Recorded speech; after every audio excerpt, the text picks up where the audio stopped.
Parang ang sarap pakinggan na maging isang superhero. Nakakaligtas ka ng mga tao, napipigilan mo yung mga masasama, nagkakaroon ka ng mga fans, nagagawa mo yung tama tapos lahat sila papalakpakan ka. Yan ang buhay ni Mr. Incredible. Pero isang araw, nagligtas ka ng isang buhay. Tapos tangina ikaw pa yung dinimanda. Ang title ng palabas ay The Incredibles. Itong movie na to, ito yung paborito kong masarap na animated ng Pixar. Meron akong laruan nito dati pero naputol ko yung kamay. Nakakalungkot pero simulan na natin yung storya. So may pulis na humahabol sa mga kriminal. Narinig yun sa radyo ni Mr. Incredible. So inon niya yung autopilot. Tapos nag-transform yung sasakyan niya para maging wardrobe para makapag-suit up siya dyan sa loob ng sasakyan. Na-enjoy ko to nung bata ko, ngayon gurang na ako, na-enjoy ko pa din. Pero nung papunta siya dun, pinigilan siya ng matanda kasi yung pusa niya na-stuck sa puno. Wala na siyang oras para dyan pero tinulungan niya pa rin. Binuhat niya yung puno, hinulog yung pusa, tapos sakto papunta dyan yung kriminal kaya hinarangan niya ng puno. Kaya nagpasalamat yung mga pulis dahil sa kanyang mga heroic action. And i-recap ko lang saglit nagpalit siya ng damit habang nasa loob ng sasakyan. I mean may mas maangas pa dito. Pero isipin nyo, 'di ba? Nakahuli siya ng kriminal, nakaligtas ng pusa bago pa maghapunan. Nangyari yung buong sequence na yan kakaumpisa pala ng palabas. 'Di ba? Ang angas noon, 9.9 IMDb rating, Absolute Cinema. Ngayon na-introduce tayo dito sa fanboy na si Buddy. Grabe, sobrang die-hard fan nito. Tapos gustong-gusto niya maging sidekick ni Mr. Incredible pero tinatanggihan lang siya. Tulad dito sa scene na to, nung pipigilan sana ni Mr. Incredible tong kriminal na to si Bam Voyage. Pinakita niya na kaya niyang mag-invent ng mga gadget tulad nung boots niya na nakakapagpalipad. Pero yung kriminal, nagtalim siya ng bomba dun sa kapa kaya hinabol ni Mr. Incredible. Nung natanggal niya yung bomba, nahulog dun sa release ng tren. So wala siyang choice. Ginamit niya lahat ng lakas niya para pigilan tong tren na mahulog sa ilalim ng bridge parang scene dun sa Spider-Man. Dahil dun sa fan niya nasira yung bridge tapos nakawala pa yung kriminal. Pero wala na siyang oras para humuli kasi meron siyang kasal sa another na superhero na si Elastigirl. You may now kiss the bride. Tenenenen, tenenenen. Fast forward, a few years later, yung mga superhero ay illegal na. What? Kasi bago mangyari tong scene na to, merong niligtas si Mr. Incredible na kukunin yung sarili niyang buhay dapat. Nagkaroon siya ng injury, kaya dinimanda niya si Mr. Incredible kasi nga buhay pa daw siya. Kaya yun, sunod-sunod na yung mga reklamo hanggang sa naban na yung mga superhero. Like, ang stupid lang pakinggan, ako na nga yung tumutulong, ako pa yung masama, ikaw pa yung mabuti. So 15 years later, nagtatrabaho si Mr. Incredible sa isang insurance company tapos dine-deny niya yung mga taong qualified naman sa coverage. Basically, nagtatrabaho siya sa isang corrupt na company. Parang similar company dito sa Pilipinas. Yung pili, so makikita natin meron na siyang pamilya, yung anak nila si Jack Jack, yung anak nilang may powers, si Dash na sobrang bilis, nilagyan ng thumbtacks yung upuan ng teacher, hindi nakita sa CCTV, tapos yung anak nilang si Violet na nagtatago sa crush niya gamit yung invisible powers niya. Ngayon sa pagkainan, magkasama yung pamilya. Ang nakikita nyo sa scene na to ay isang tatay na nakakulong sa lifestyle na hindi bagay sa kanya. Kasi dati siyang malupit na superhero tapos ngayon nagkaroon lang siya ng office job tapos yung trabaho niya pa mang-scam ng mga matatanda. Pero tinulungan niya naman yun nandito. Kaya most of the time mukha siya laging stressed. Pero nung dumating yung tropa niyang si Lucius or si Frozone, meron siyang ice powers. Lumabas sila para mag-abang sa radyo ng mga pulis tulad ng ginawa niya dito sa unang scene pero patago. Kasi nga band na yung mga superhero and important note, ginagawa nila yan nang hindi alam ng mga asawa nila. So nagligtas sila ng mga tao dun sa nasusunog na building pero bagong problem nila, napunta sila dun sa bilihan ng alahas. Nag-on yung alarm, pinasok ng pulis, naangasan ako dito Freeze! Sige, painom muna ako ng tubig. I said freeze! Okay. You wanna build a snowman? Pag-uwi ni Mr. Incredible, lagot sa asawa, may bato sa damit, napaamin bigla.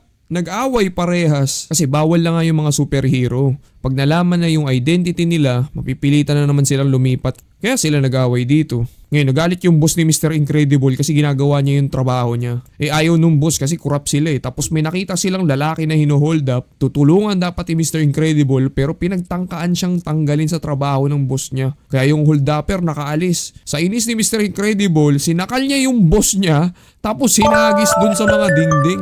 Nakakagulat nga yung scene na to 4 yung tinagusan niyang dingding tapos buhay pa rin. Ngayon, itong lalaking to, siya yung in charge dun sa pagtatago ng mga identity ng superhero. Tapos yung kaso niya dito, pinagtakpan niya yung ginawa ni Mr. Incredible sa boss niya. Ngayon, habang naglilinis siya ng mga kalat, may nahulog sa basurahan na mabigat. Parang iPad, tapos may message na galing sa shorty na may blonde na buhok. si Mirage. Binigyan niya ng offer si Mr. Incredible na magiging interesado siya dahil tungkol ito sa pagiging hero niya ulit, tapos yung sahod triple pa dun sa kinikita niya dun sa may scam na kumpanya. Meron lang siyang kailangan talunin. Kaya nag-reminisce si Idol sa kanyang mga glory days. Tapos sumabog yung iPad kaya nag-on yung fire alarm. Habang pinapatuyo yung mga basang libro, nagsabi siya sa asawa niya na imbis na natanggalan siya sa trabaho, sinabi niya na meron siyang kailangan na puntahang conference. Wink wink. Si Idol ay nagsisinungaling sa asawa niya para makipagkita sa babaeng may blonde na buhok. No, ipapadala na siya, di magkasya yung katawan niya dun sa pad. Kasi sa tagal niya ba namang wala sa serbisyo, nakabuo na siya nung Incredible Bell. Di na tumagal yung paghahanap sa kalaban kasi yung kalaban yung nakahanap sa kanya. Isang robot na mukhang octopus, gumugulong, nanunusok ng galamay, nanunulak sa lava. Pero natalo siya ni Mr. Incredible nung pumasok siya sa loob tapos pinagtutusok yung sarili niya. Nakita yun ni Mirage pero meron siyang misteryosong kasama. Sinabi sa kanya na ayain niya daw si Mr. Incredible na sabay kumain? What? So nag-pull up si Mr. Incredible, suot ang kanyang suit, looking good, looking fresh. Hindi halatang napalaban kanina. Ngayon yung scene na to napaka-weird sa akin ngayong matanda na ako kasi yung taon to nagsinungaling sa asawa niya, sumakay sa isang private jet tapos ngayon nagdi-dinner date kasama tong babae na to na sa gilid pa ng volcano. Like hindi ba Loki nangangaliwa to guys? Sakto yung bulkang mayon, nagtatampo pa naman habang nagre-record ako ngayon. Mula nung nagsusuperhero na siya ulit, hindi na boring yung araw-araw ni Mr. Incredible. Nabigyan niya ng oras yung pamilya niya, tapos nabawasan na yung bill-bill. Talagang incredible. Tapos ngayon nagpagawa siya dito kay Edna ng bagong suit. Gusto niya yung may kapa pero ayaw ni Edna ng ganun kasi grabe yung backstory ng mga nakaraang hero na may kapa. Ang daming namatay sa kanila dahil lang sa aksidente. Tapos yung pinaka nakakalungkot kasi ni-research ko to eh. Etong babae na hinigop ng eroplano, around 17 years old lang siya nung mangyari yan. Grabe yung Pixar nung 2004. Ang dilim pala nitong palabas na to. Ngayon tumawag si Mirage sa bahay nila. Narinig yun ni Elastigirl. Kaya medyo umi-escalate na yung palabas kasi nagwo-worry na yung asawa niya eh. Pumunta siya ngayon sa isang isla habang suot yung bago niyang suit.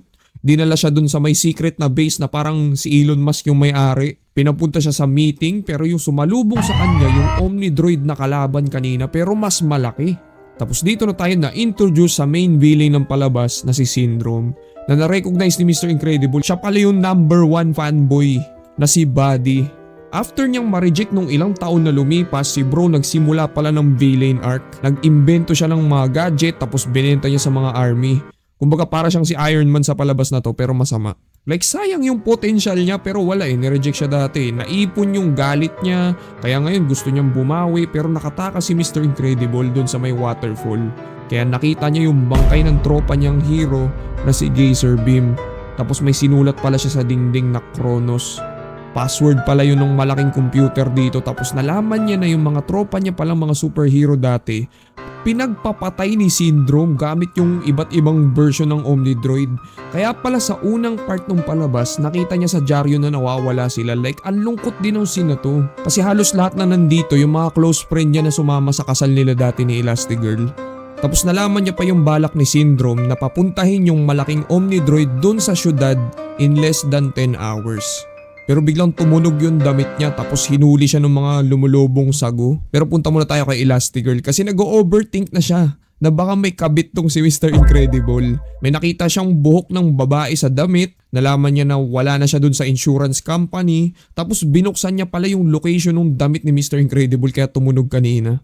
So ngayon balak niyang puntahan si Mr. Incredible pero hindi niya in-expect yung mga anak niya nakasama. Nalaman din yun ni Syndrome kaya winasak niya yung eroplano nila. Nalungkot si Mr. Incredible kasi naririnig niya yung pamilya niya dun sa radyo kanina na walang magawa. Pero nakasurvive naman sila dun sa plane crash tapos pumunta dun sa may isla. And eto yung moment na yung nanay nila ay nagbigay sa kanila ng matinding katotohanan tungkol sa buhay. Kasi sinabi niya na yung mga kalaban nila dyan sa isla pwede silang patayin kahit bata pa sila. Hindi dahil nananakot yung nanay nila, kundi para maging aware sa sitwasyon na meron sila ngayon. Kaya pinayagan na sila gumamit ng mga powers. Kaya si Elastigirl umalis para pumasok doon sa loob ng base. Nakita niya yung rocket na hinahanda, pati yung angel niya dito na kinababaliwan ng buong henerasyon ng mga kabataan. Tapos na-stuck siya doon sa pinto. Tinalo yung mga gwardya gamit yung lower body niya. Like yung mga animator dito talagang nagluluto. Alam nila yung ginagawa nila kaya sila best animated film dati. To The Incredibles. Ngayon si Mirage, pinakawalan si Mr. Incredible. Sinakal siya bigla, pero nung nalaman na buhay yung pamilya niya, nagyakapan sila. Dumating yung asawa, sinuntok yung kabit, sinuyo yung asawa. Tapos yung dalawang anak pala nila nahuli din ng mga guard, kaya dito nila unang na-testing yung mga powers nila sa pakikipaglaban. Sa sobrang bilis ni Dash tumakbo, nalaman niya na kaya niya palang tumakbo sa tubig. Tapos si Violet natutong maglabas ng bilog na force field. Tapos ginawa nila yung hamster ball, nakasalubong nila yung magulang nila, tapos tinalo yung mga kalaban. Kaso dumating si Syndrome. Nalaman niya, nakasal si Mr. Incredible kay Elastigirl and one big happy family sila. Inulong silang apat habang nilulusob na yung syudad nung malaking bilog na octopus. Kaya ginamit ni Violet yung powers niya para makawala, para makasunod sila dun sa gulo. Tapos makikita natin si Frozone, nagsi-skincare routine. Nakita niya bigla na may gulo sa labas kaya tinanong niya yung asawa niya, "Honey, where's my super suit? Where is my super suit?" Classic comedy, 9.9 IMDb rate, absolute cinema. Ilabanan nilang lahat yung malaking Omnidroid. Nahirapan sila since dinisign ni Syndrome na makounter lahat ng mga superhero, pero meron siyang remote na binaril kanina ng Omnidroid kasi gusto niya kanina mag-aura farm Pero bumakfire sa kanya yung plano niya Ngayon sinubukan nilang kontrolin yung galamay kasi naalala niya kung paano niya natalo yung kalaban niya last time. So chinarge muna nila yung rocket ng galamay. Tapos binitawan hanggang sa tumago sa kalaban. Mission complete. After yun, ma-witness ng mga tao after 15 years nakatanggap sila ng maraming palakpakan at appreciation. Kaya mukhang gumanda ngayon yung image nila sa publiko. Ngayon, may natanggap silang tawag dun sa babysitter ni Jack Jack. Nababaliw na sa telepono na parang may nangyayari tapos may babysitter daw na bago na di naman nila kinonta kaya nung pag-check nila sa bahay, hawak ni Syndrome yung anak nila. May balak pa siyang gawing sidekick yung bata. Ngayon kikidnapin niya na sana pero it turns out may powers pala yung bata, naging bakal tapos naging demonyo. Nasira yung rocket boots ni Syndrome kaya nahulog yung bata tapos sinalo nila. After nung lahat ng yan, nag-iwan pa si Syndrome ng mensahe na babalikan ko kayo. Pero last mo na yan boy. Binato yung spaceship niya ng sasakyan. Tapos nahigop yung kapa niya dun sa propeller ng eroplano kaya na-prove na tama talaga si Edna. And yeah, tapos na yung palabas. Ito lang yung nag-send ng naguhugas ng pinggan. Shoutout sa'yo. Yun lang. Milko Shake out.